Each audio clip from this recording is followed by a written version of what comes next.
first. They led by 21 after one. There was one great moment in this game. Watch LeBron. Just keep your eyes on LeBron in the corner. They're going to get it to him. As he lets go of the three, he just turns to his bench and says, yo, I got this. And as we show you this again, he's the only person on the floor not looking as this ball is there. You see his bench is reacting. Just take a look. As he takes the shot, everyone's eyes are on the ball except for LeBron, who never looks, and down it goes. LeBron James scored 26 on the night. I told you Deshaun Watson was there. He was taken in the action, but James Harden was not happy. And afterwards, he said this. We're just not good enough. We don't obviously chemistry, talent-wise, just everything. And it was clear. I love this city. I literally done everything that I can. The situation is crazy. It's something that I don't think can be fixed. So, yeah, thanks. And so that was that. The situation cannot be fixed. Here's Woj, Adrian Wojnarowski, our NBA insider extraordinaire. So what is the reaction around the league to James Harden finally saying out loud what we've sort of known all along he wanted?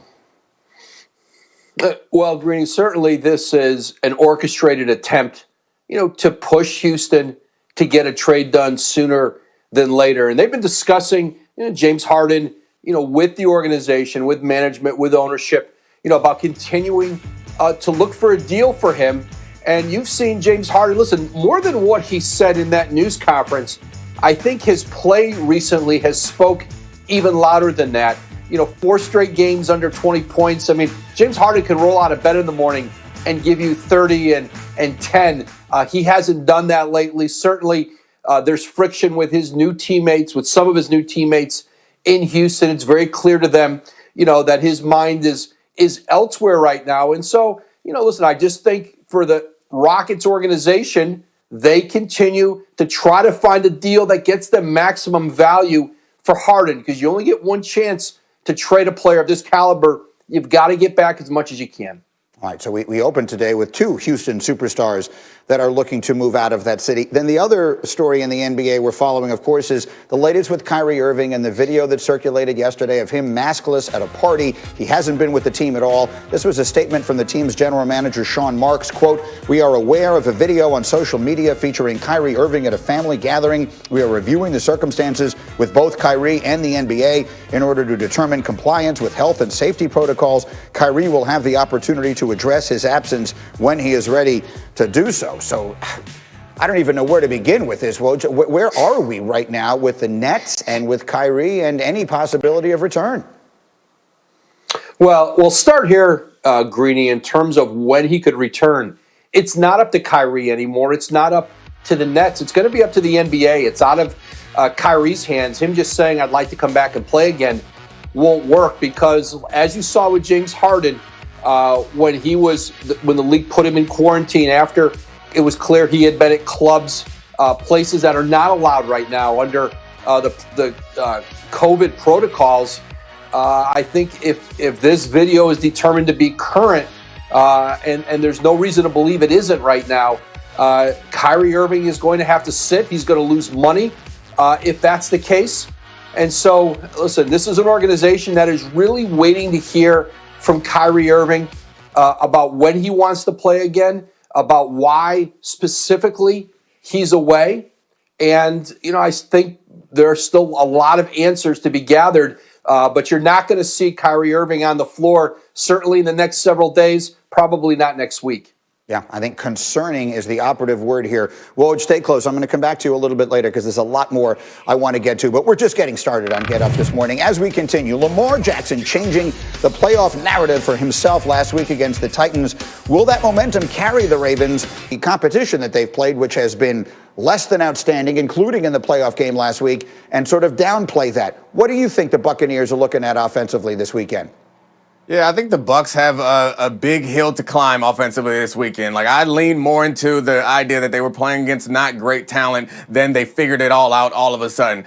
Obviously, they have plenty of talented playmakers on that team. Now, obviously, any weekend they could potentially blow up, but they haven't done it against the top tier opponent like the Saints, and I haven't seen anything that suggests to me that things are going to change. It's really important, I think, for them to get out to a good start. That's what really killed them in their last game against the Saints, is they were under it before the game started, and it allowed the Saints defensive line to kind of get after Tom Brady. And I'm sure we all have heard ad nauseum that Tom Brady has stunk under pressure. But the one matchup that I think that we need to focus on is Gronk versus Jenkins on defense. Gronk is a guy that can get open quick, but when they've played against the Saints, Jenkins has pretty much bottled him up early in the game, and then it's gotten out of hand. So Gronk is going to have to find a way to get open, and I think Tom Brady is going to feel comfortable hitting him in those situations, and that potentially can open up the rest of the offense. I like that thought. I also like the idea about them starting quickly, because Rex in particular has talked so much here about how effective they've been with play action. Well, if they get way behind and they can't run the ball,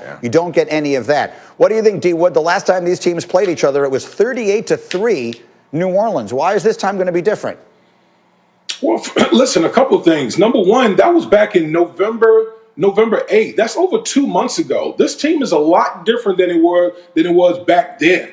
The offensive line has improved dramatically. Brady has only been hit like 12 times, been sacked 12 times since that game. I mean, he's been, just sitting back in the pocket making things happen. Antonio Brown is a different element in this offense now that he's been more acclimated. So, listen, I think Brady is playing with a lot more confidence, and I get, what you guys are talking about as far as, the opponents, but I just think that this Tampa Bay offense is a different offense, has a lot more confidence than the last time they played New Orleans Saints back in over 2 months ago.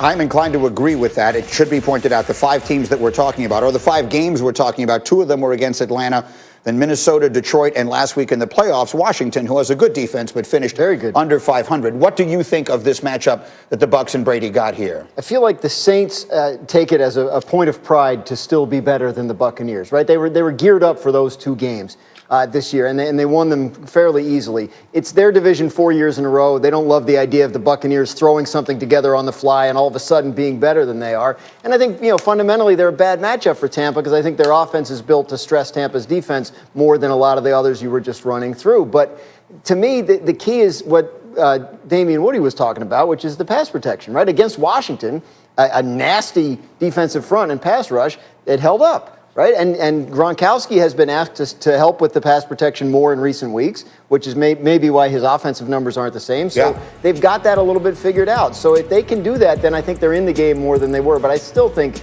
in the end, the Saints, we talk about Aaron Rodgers. Drew Brees only has 1 Super Bowl, and this could be his last game if they lose. He turns 42 on Friday. This could be it. So I think there's a lot of motivation there in New Orleans, even beyond just this is the playoffs. For sure. I think the overwhelming expectation is this will be Brees' last run. Whether this, if they lose here, we'll see what winds up happening. So yes, legacy redefining for 2 different quarterbacks is where we begin today, possibly for Drew Brees and possibly for Aaron Rodgers. Meanwhile, let's run the hurry up here, Graziano. A bunch of notes. I want to hear what's going on with Urban Meyer.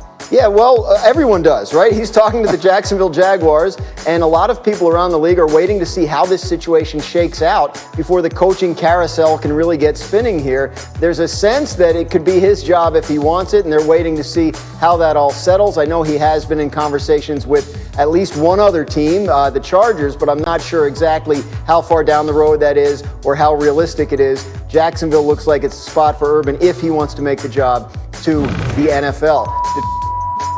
Detroit Lions have an opening. Are we all right? Well, that sounds like a fire alarm or something like that is going off in our studio. Just keep going. Detroit Lions have an opening. They've interviewed 5 candidates, and we may not care about this in a few minutes, but they talked to Matt Campbell, the Iowa State head coach. He decided ultimately to stay put. There are other candidates they're talking to. The concern here is Matthew Stafford. What's the organization going to do with him? If they're going to move on from him, that makes the job look different to candidates. Eric Bieniemy, one of the candidates that interviewed for that job. He's interviewed with 5 teams. It's possible he'll interview now with the Texans, although they can't interview him until after the Chiefs' season is over because they didn't make a request to interview him last week when the Chiefs were on bye. Obviously, we know the situation there with Deshaun Watson, and it's become out that he likes Eric Bieniemy, wanted the team to consider him. So yeah, it's possible they're just doing this to make him happy. Well, let's pick up the Try. thought there. And again, our apologies for that distraction. Hopefully that whatever that alarm was is not serious and we can continue to do the show here and we will do the best we can. Now, with that thought in mind, again, Deshaun Watson seems to have wanted or been interested in at least a conversation with Eric Bieniemy. It's a conversation that now, as you say, cannot be had until after the Chiefs' run ends. Andre Johnson, who's one of the great players in Texans history and generally not known to say much, tweeted, "If I'm Deshaun Watson, I will stand my ground. The Texans organization is known for wasting players' careers. Since Jack Easterby has walked into the building, nothing good has happened in or for the organization, and for some reason, someone